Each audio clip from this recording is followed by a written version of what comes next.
Hello and welcome to Calls. This is the 2022 RBC Heritage DFS Tactics show. Apologies for the late start. There was a pretty severe thunderstorm come through and I waited as long as I could to see if the internet came back. I am streaming through my phone, so apologies if it kind of gets cut out. Lags a little bit. I'm going to do the best I can. I don't know how long I'll have power either, so I'm going to try to run through this as quickly as possible. I apologize if it's a very short show. I wanted to make sure I got something out for you all. And if ever this happens, please check my social media. I always will be able to check that. I will answer any questions if I'm not able to go live, but I alluded to it. It's going to be a pretty short show, no announcements, other than the fact that all statistics provided tonight and every night are from fantasynational.com. It is simply the best resource out there. Go check them out. It is well worth your investment. Let's dig in and figure out our strategies for the 2022 RBC Heritage. And we start by going to Win Finder, and you'll notice here that it is going to be pretty hectic on Thursday and Friday. This is why there is a certain metric in my mixed condition model, the final mixed condition model. Saturday and Sunday have actually calmed down quite a bit. A lot of Sunday, and I'll reload it here for you really quick. A lot of Sunday was the same as Friday. Yeah, there you go. So Sunday now has really picked up. Tomorrow looks pretty windy, gusty as well. So definitely going to have some wind factors in the final mixed condition model. So brought that up real quick for you all. What I ended up doing, I put 15% in strokes gained approach, just a course that you have to be dialed in on. Small greens. It's the biggest shot type here, and I believe it's the biggest shot type on the PGA Tour. So 15% in strokes gained approach, 15% in the length of proximity that is most prevalent here at Harbor Town, the RBC Heritage, 175 to 200, 10% on short courses, 10% in moderate and windy conditions, 10% in the length of par threes. All four par threes will measure in this range throughout the week. 10% par fours, 10% at the most prevalent length of par fours, 5% off the tee, 5% birdies gained on short courses, 5% greens on short courses, and 5% on par fives. We didn't talk much about off the tee through the week. I added it. It turned out to be a fairly important factor and is increasing in importance year over year. So running the mixed condition model, I come up with these results. My top 10 are Shane Lowry, Tom Hoge, Justin Thomas, Joaquin Niemann, Adam Hadwin, Russell Knox, Russell Henley, Cam Smith, Matt Fitzpatrick, and Patton Kizzire. I am really high on Tom Hoge this week. His win at the Pebble Beach on another short course, another short coastal course, seems like it would fit him very well this week. Number one in the proximity. Of course, number one at the length of the par three, since they're the exact same. He's the best on short courses. A lot of that due to the win at the Pebble Beach. He's number one in birdies gained on short courses. Now, he does not take care of the par fives as much as you would like, but I'm very high on Tom Hoge, and at the middle of the pack on the price board at 7,600. I feel like it's a very good deal. Same with Adam Hadwin. Shane Lowry is going to be very chalky. Justin Thomas, his price might bring his ownership down a little bit since it's so prohibiting. If you are able to squeeze a Justin Thomas in, by all means, it's probably going to be a pretty good play, but that price is rather prohibiting. I will bring up chat here just a little bit. I can take maybe a couple of questions, but I'm trying to rattle through this show since I don't know how long I'll have power, and I want to give you as much content in the video as I can. So let's run through the price board very quickly. Let me bring up projected ownerships per Fantasy National.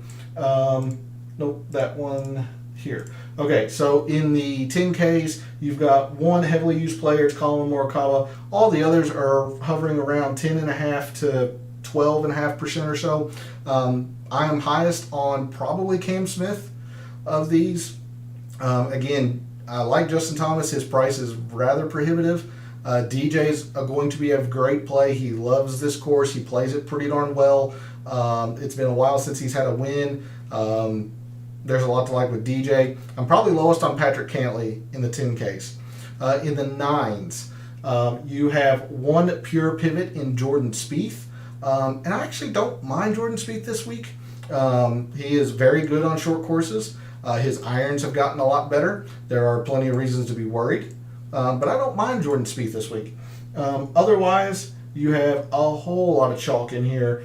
Shane Lowry is the projected number 1 owned player. Berger is number 2. Russell Henley is 3rd. So it looks like your fellow contestants are building balanced lineups.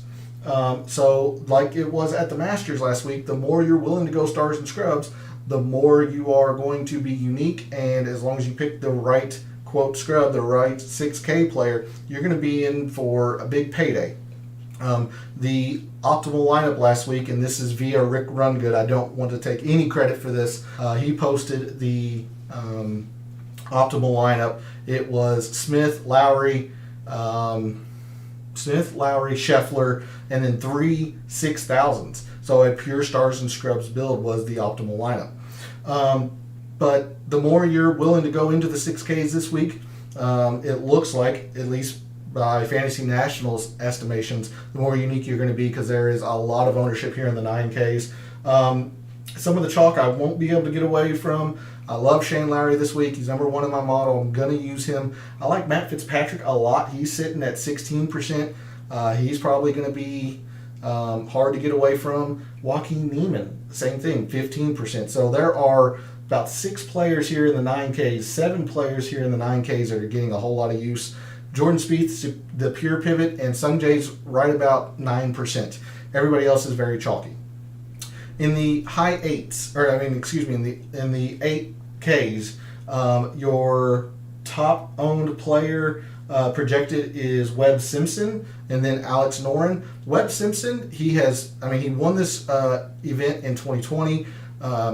Generally plays very well on this course. This is one of the players that I'll lose to. He is just not in good form right now. Yes, he is coming off a made cut at the Masters, or at least I believe it was a made cut. But he is just not being in good form, and you can tell the internet is very slow here. He topped 35 at the Masters. He played well. It's one of those things where you have to prove it to me. Do it again. So if Webb Simpson plays well, and it's a dangerous thing because he loves this course, but if he plays well, I'll lose. He is the most projected owned player in the 8Ks, followed by Alex Noren, who is at 14%. Some of the others that I kind of like in this area, Tyrrell Hatton is a pivot at 7.5%.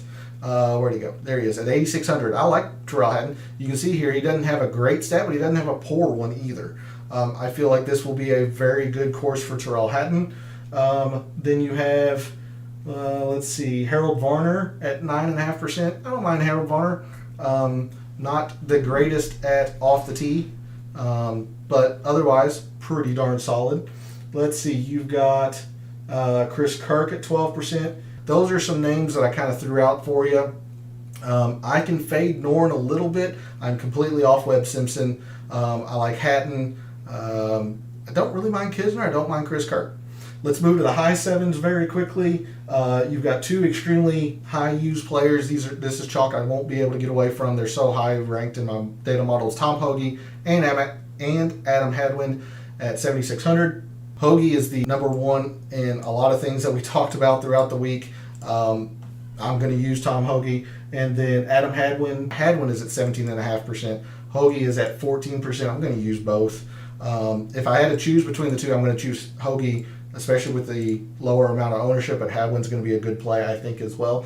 Other players in this range that I want you to take a look at, Mito Pereira. He is only at 7.5% projected owned. Let's see, other places here, Matt Kuchar always performs well here, a former champion, 12%. Brian Harmon, 12%. Kevin Na, 10%. Cameron Young, if you're willing to go down to Cameron Young, he is at 4.5%. And this reminds me, before I forget, the other field change that I've seen this week, Sebastian Munoz has withdrawn. Matthias Schwab has taken his place. So if you had any lineups with Sebastian Munoz, make sure you alter those as he is withdrawn. Let's move to the low sevens here. This is the range that is getting quite ignored. The one player that's getting any use at all is JJ Spawn at a little under 9%. Everybody else is a pure pivot in this area. So it looks like your fellow contestants are going true balance and bottoming out somewhere in the Hoagie/Hadwin. Some names here that I really like. I like Russell Knox. You saw the wind forecast. His irons have been great. He plays great golf in the wind.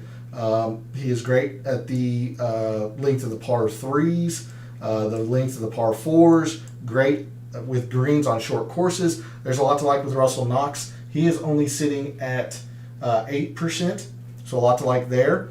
I don't mind Sahith Theegala this week. Charles Howell III is a name I want to highlight as well. Very good on short courses. Not the best from the proximity, I'll give you that. So it's both the par threes and the proximity, so that's a reason for concern. But he loves short courses. He plays well enough in the wind. The irons are coming back. Take a long look at Charles Howell, Russell Knox. Sepp Straka is somebody else to really key in on if you want to get away from the JJ Spawn chalk. And JJ Spawn's a good play. I'm not, if this is chalk you're willing to eat, by all means. You're just going to have to be unique elsewhere.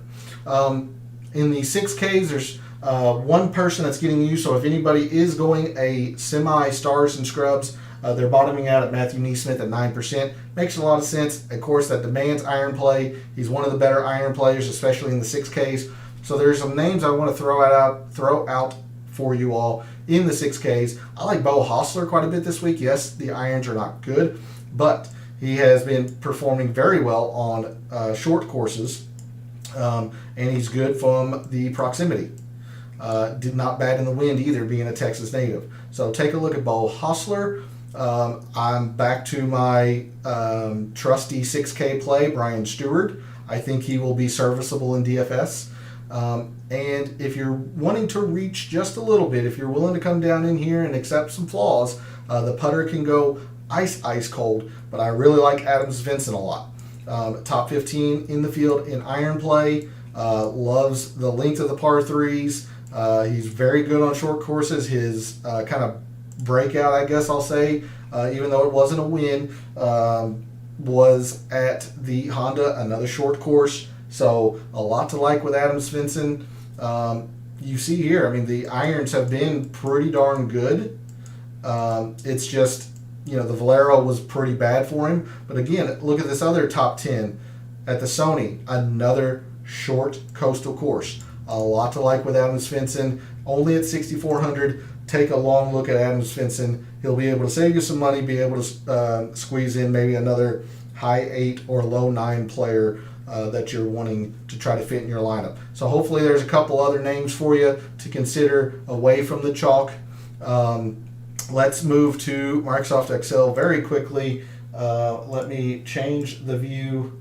Excel, transition, don't mind me talking to myself as usual. Okay, tier one. Let's do the tier lineups here. I've already got it pre-sorted for salary, so that'll make it easier.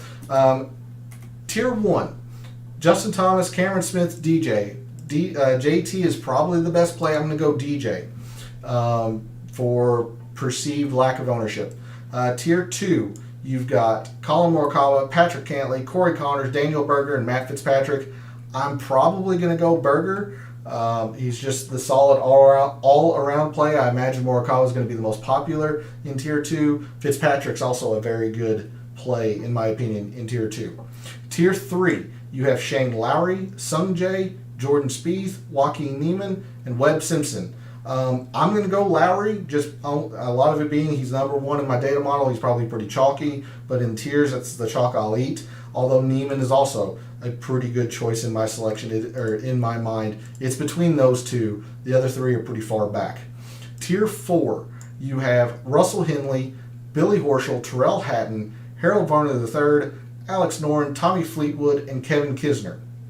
in here. I like Russell Henley for the irons. I mentioned Terrell Hatton. If tiers ownerships are anything like classic ownerships, and I have to assume they are because I'm not familiar with tiers lineups much at all, or tiers contests, excuse me, much at all, then Terrell Hatton becomes a good play. Harold Varner III in pretty good form. I'm going to go with Henley or Hatton. I will lean Henley because of the irons, but I think Hatton's a decent play as well. Tier 5, you've got Siwoo Kim, Chris Kirk, Maverick McNeely, Jason Kokrak, Kevin Na, Mito Pereira, and Brian Harmon. For me, it's all Mito in this tier. I can see an argument for Chris Kirk. I'm absolutely out on Kokrak. I'm absolutely out on McNeely, at least in tiers. Brian Harmon, not really. So yeah, it's pretty clear Mito for me in this tier. And then finally, tier 6, you've got Matt Kuchar, Tom Hoagie, Cameron Young, Ian Poulter, Luke List, I think, JJ Spawn, and Sebastian Minos has withdrawn. Remember that. So for me, it's pretty clear it's Tom Hoagie. I talked about him in the reveal of my rankings. There's a lot to like. He's number 1 in the field, and a lot of the metrics I think are going to play a lot this week. Although Matt Kuchar has great course history, so if you are a believer in course fit, go with Matt Kuchar. All right, let's build a couple of lineups here. Again, I apologize that I'm rushing through this. I'm just not sure when how long I'm going to have power. So if we try to build a pretty chalky team here, it looks like I said, most of your fellow contestants are going with a balanced lineup. Even though Colin Morikawa is very, very highly owned in the 10s, I imagine,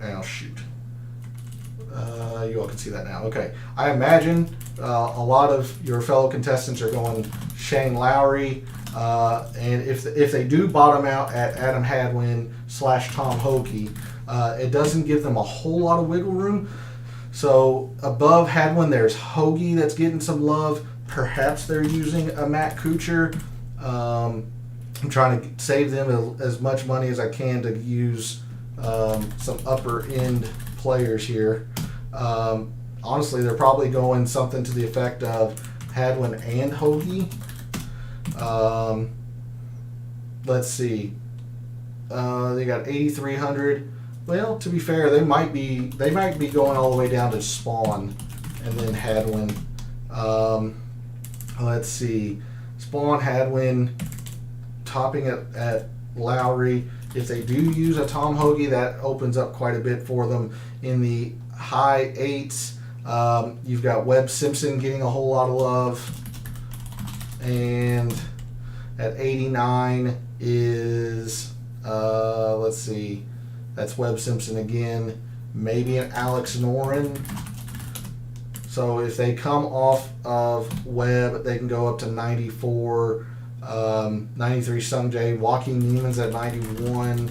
So these are the kind of lineups they might be building, a pure balance. There is a lot of ownership in the 9Ks. If they are trying to squeeze in a 10K, they might be coming down to, who was it that was down here in the 6s that is getting a decent amount of love? 9%. It's in here somewhere. Oh, Matthew Neesmith. So if they are bottoming out at Matthew Neesmith, they're probably using like a Colin Morikawa. I'm going to try to use a few different names, but honestly, they're probably using either Hadwin or Hoagie. I'm going to use Hadwin just because he's more highly owned. So if they're going Colin Morikawa, they might be trying to go like a Morikawa Burger. Let's see, that gives them 8,000 per.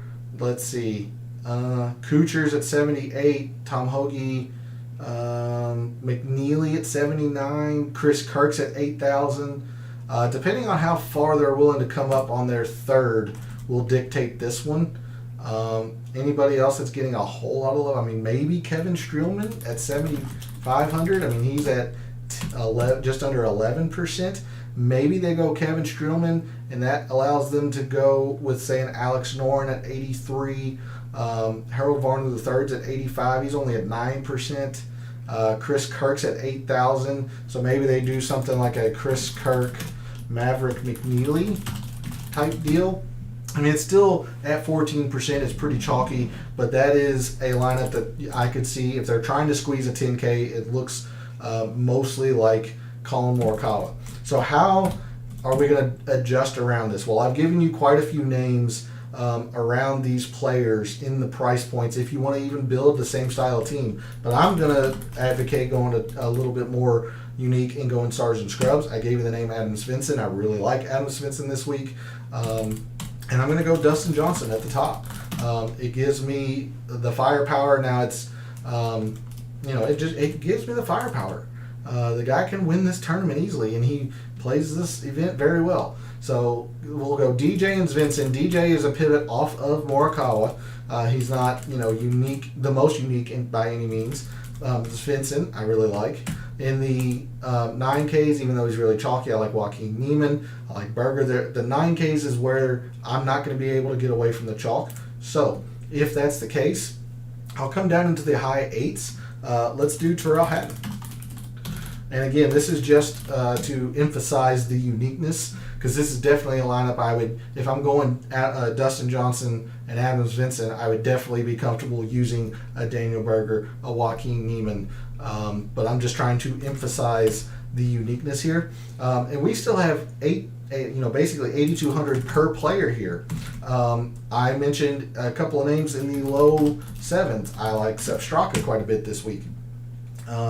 And here, if you, and I don't like him, but if you want to believe in course history or course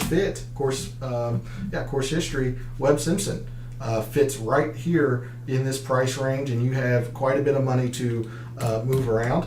Otherwise, we have 86 and 8,500, depending on where you want to go. Let's see. I like Mito. He's only at 77, so if we put Mito in here, I mean, that gives us 9,600, which is Daniel Berger. So you can still take one chalky player. You're still under 10% projected owned. You've got Dustin Johnson, Daniel Berger, and Tyrrell Hatton. It might not be the upper echelon of, say, a Shane, Lowry, Berger, and Neiman maybe. But I do think Adam Svensson is going to be very serviceable this week. And if you want to try to build a little bit more of a balanced team in the high 6s, I don't mind bottoming out at Bo Hostler. And then coming up, Charles Howell III, somebody I really like as well. Let's see, in the 9Ks, it's going to be really, really, really difficult to be unique. I mean, I don't mind Jordan Spieth at all, but he would be more of a second, rostered person as opposed to the upfront leader. But if you are going Jordan Spieth, I mean, you have Jordan Spieth, you can go Joaquin Niemann, and if you're a big believer in Billy Horschel, maybe. I mean, this is pretty chalky up the top, except for Spieth. But you can go Spieth, Niemann, Henley.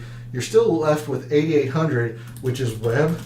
If you like Webb, and you're still under 10% projected ownership, at least with your fellow contestants.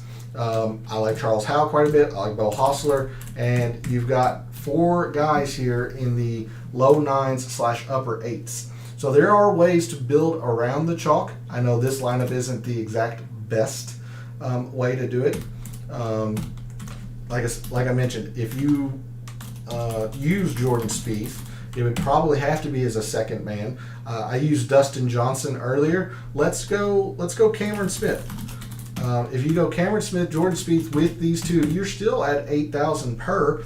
I mentioned Mito Pereira, who I like, pretty unique, and it leaves you at 8,400. That's a Siwoo Kim. I'm not really all that high on. Alex Noren, Tommy Fleetwood's okay.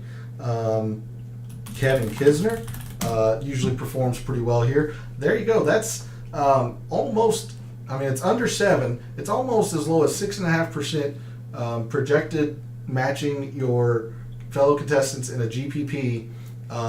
You get Cameron Smith, perhaps the hottest player behind Scotty Scheffler, perhaps the hottest player on the planet. Jordan Spieth is a pure pivot leverage play. Kisner has performed well at this course. This course seems like it would suit Mito, a shorter course with that focuses on precision. Charles Howe and Bo Hostler. So, again, guys, I apologize for rushing through this. I appreciate that you take the time to watch.